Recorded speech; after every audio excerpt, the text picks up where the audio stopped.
ಅದ್ದೂರಿಯಾಗಿ ವೈಭವದಿಂದ ಅಬ್ಬಲೂಡು ಕ್ಲಸ್ಟರ್ ಮಟ್ಟದ ಪ್ರತಿಭಾ ಕಾರಂಜಿ ಕಾರ್ಯಕ್ರಮ. ಶಿಡ್ಲಘಟ್ಟ ತಾಲೂಕಿನ ಅಬ್ಬಲೂಡು ಕ್ಲಸ್ಟರ್ ಮಟ್ಟದ ಪ್ರತಿಭಾ ಕಾರಂಜಿ ಕಾರ್ಯಕ್ರಮ ಇಂದು ಏರ್ಪಡಿಸಲಾಗಿತ್ತು.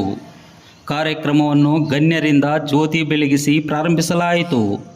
ಪ್ರತಿಭಾ ಕಾರಂಜಿ ಸ್ಪರ್ಧೆಗಳಿಗೆ ಕ್ಲಸ್ಟರಿನ ಎಲ್ಲ ಶಾಲೆಗಳ ವಿದ್ಯಾರ್ಥಿಗಳು ಹಲವಾರು ವೇಷಭೂಷಗಳನ್ನು ಧರಿಸಿ ಪ್ರಬಂಧ, ಅಭಿನಯ ಗೀತೆ, ಧಾರ್ಮಿಕ ಪಠಣ, ಚಿತ್ರಕಲೆ, ಕಂಠಪಾಠ, ಕತೆ ಹೇಳುವುದು, ಅಭಿನಯ ಗೀತೆ, ಮಿಮಿಕ್ರಿ, ದೇಶಭಕ್ತಿ ಗೀತೆ, ಭಕ್ತಿಗೀತೆ, ಛದ್ಮವೇಷ, ಜನಪದ ಗೀತೆ, ಜನಪದ ನೃತ್ಯ, ಕೋಲಾಟ ಇನ್ನಿತರೆ ಸಾಂಸ್ಕೃತಿಕ ಸ್ಪರ್ಧೆಗಳಲ್ಲಿ ಸಂಭ್ರಮದಿಂದ ಸಡಗರದಿಂದ ಭಾಗವಹಿಸಿ ತಮ್ಮ ಕಲೆ ಪ್ರದರ್ಶಿಸಿದರು.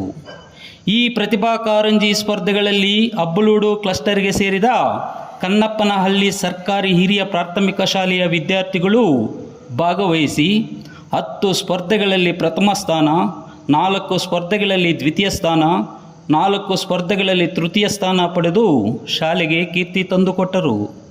ಕ್ಲಸ್ಟರ್ ಮಟ್ಟದ ಪ್ರತಿಭಾ ಕಾರಂಜಿ ಸ್ಪರ್ಧೆಗಳಲ್ಲಿ ವಿಜೇತರಾದ ವಿದ್ಯಾರ್ಥಿಗಳನ್ನು ಅಭಿನಂದಿಸಿ ಕನ್ನಪ್ಪನಹಳ್ಳಿ ಸರ್ಕಾರಿ ಶಾಲೆಯ ಬಡ್ತಿ ಮುಖ್ಯ ಶಿಕ್ಷಕರಾದ ಎ ವಿ ವೆಂಕಟನರಸಪ್ಪ ಮಾತನಾಡಿ, ಗ್ರಾಮೀಣ ಭಾಗದ ವಿದ್ಯಾರ್ಥಿಗಳಲ್ಲಿ ದೇಶಿ ಕಲೆಗಳು ಇನ್ನೂ ಜೀವಂತವಾಗಿವೆ ಎನ್ನುವುದಕ್ಕೆ ಇಂತಹ ಕಾರ್ಯಕ್ರಮಗಳೇ ಸಾಕ್ಷಿ.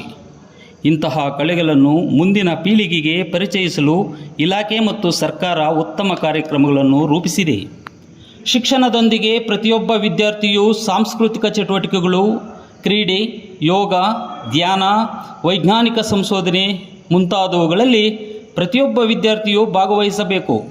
ತಮ್ಮಲ್ಲಿರುವ ಪ್ರತಿಭೆಯನ್ನು ಗುರುತಿಸಲು ಇಂತಹ ಕಾರ್ಯಕ್ರಮಗಳು ಬಹಳ ಉಪಯುಕ್ತವಾಗಿದ್ದು ಪ್ರತಿಯೊಬ್ಬ ವಿದ್ಯಾರ್ಥಿಯು ಇದರ ಸದ್ಬಳಕೆ ಮಾಡಿಕೊಳ್ಳಬೇಕು.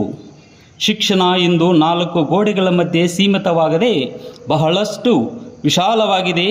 ಹಾಗಾಗಿ ಎಲ್ಲ ರಂಗಗಳಲ್ಲಿಯೂ ಮುಂಚೂಣಿಯಲ್ಲಿರಬೇಕು ಎಂದು ವಿದ್ಯಾರ್ಥಿಗಳಿಗೆ ಕಿವಿ ಮಾತಾಡಿದರು. ಇದೇ ಸಂದರ್ಭದಲ್ಲಿ ಶಾಲೆಯ ಸಹ ಶಿಕ್ಷಕರಾದ KN ಮಂಜುನಾಥ್, C ಸುಧಾಶ್ರೀ, ಸೌಮ್ಯ, ಪುಷ್ಪಲತಾರವರು ವಿದ್ಯಾರ್ಥಿಗಳನ್ನು ಅಭಿನಂದಿಸಿ ಪ್ರಮಾಣ ಪತ್ರಗಳನ್ನು ವಿತರಿಸಿದರು.